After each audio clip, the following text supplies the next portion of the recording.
Thank you, Senate President. For everyone watching and listening, let's be perfectly clear. This bill would end the public health emergency in name only. It's not fooling anyone, not us, and certainly not the public. This bill would allow Governor Murphy's executive orders and restrictions to remain in place until next year. When infection rates are plummeting and signs of the virus are rapidly disappearing, that doesn't make any sense. This bill doesn't do away with unnecessary mandates, including orders that continue to force our kids to wear masks when they face very little risk. We have thousands of parents saying it's time to unmask our kids. In fact, as my Senate colleagues have mentioned, 10,000 people have already signed our online petition saying just that. If this bill passes, Governor Murphy could continue forcing our children to wear masks when the next school year starts in the fall. You recently said that's a possibility. Well, it shouldn't be. Other restrictions could continue under this bill and could cause real harm to real people. People who own rental properties, for example, would have to wait until next year to seek relief for tenants who haven't paid rent. It's not just big companies that are impacted by this. It's families and retirees who have their savings invested in a former home that they rent out for a little extra income. They can't afford to go 2 years without collecting rent, but that's exactly what will happen if this bill is signed into law. It's funny, in an ironic way, that I don't remember Governor Murphy issuing a property tax moratorium for these individuals. They're still forced to pay their tax bills every quarter with no relief. And this bill does almost nothing to address the administration's lack of transparency during the pandemic.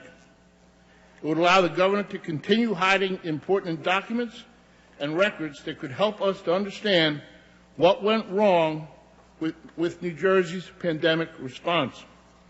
Thousands of families still want to know why their loved ones died unnecessarily in our nursing homes, in our veterans' homes.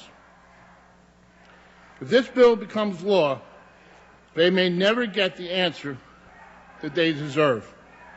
And finally, this bill perpetuates Governor Murphy's authority to spend billions in federal relief funds without any legislative oversight whatsoever. The administration misspent $2.4 billion in CARES Act funds already and failed to use the money effectively to help struggling New Jerseyans.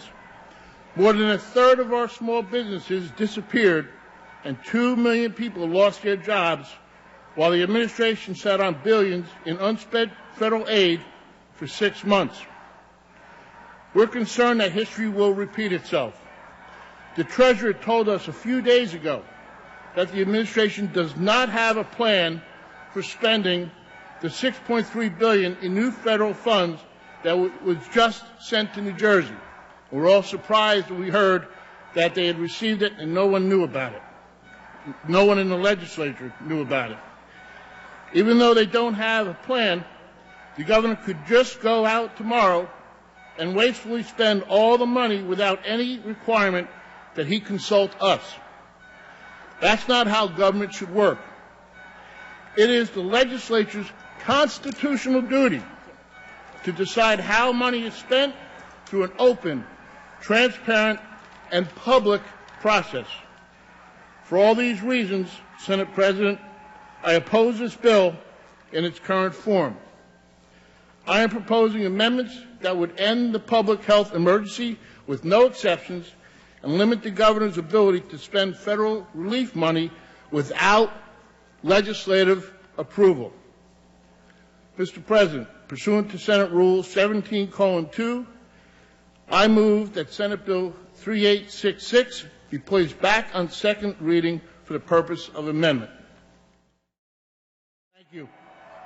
I'll be brief. I just want to correct the record because on 2 different occasions I stood here to relieve a bill from committee that would bring the legislature back into the whole process. And unfortunately, on both those occasions, that bill was tabled by the majority party. I know on two other occasions, Senator Doherty and Senator Testa relieved a very similar kind of bill. So there has been many attempts to bring the legislature, a co-equal branch of government, back into the process. And I'm proud of the fact that we as a legislature has shown that we can move pretty quickly. We've learned how to use the different technologies. We've passed the bills. In the early part of the pandemic, we did meet and make sure that we were passing the bills that would help the people of New Jersey. So I just asked, listen, I want to correct the record that we've been looking to, because we are a co-equal branch of government, and we should not be on the sidelines. And unfortunately, this bill puts us back in the bleachers. So, Mr. President, the other thing I'm very concerned about is there's wording. We're still in fiscal year 21. There's wording in the budget that this administration has used or interpreted under the federal emergency things that they can use, and that's how they did it under the CARES Act. That wording is still there. We were all surprised in the Budget Committee when we found out that $6.3 billion had already arrived. And we looked at each other in surprise. So it is in fiscal year 21, not next year. It's in this year. And that wording is still there.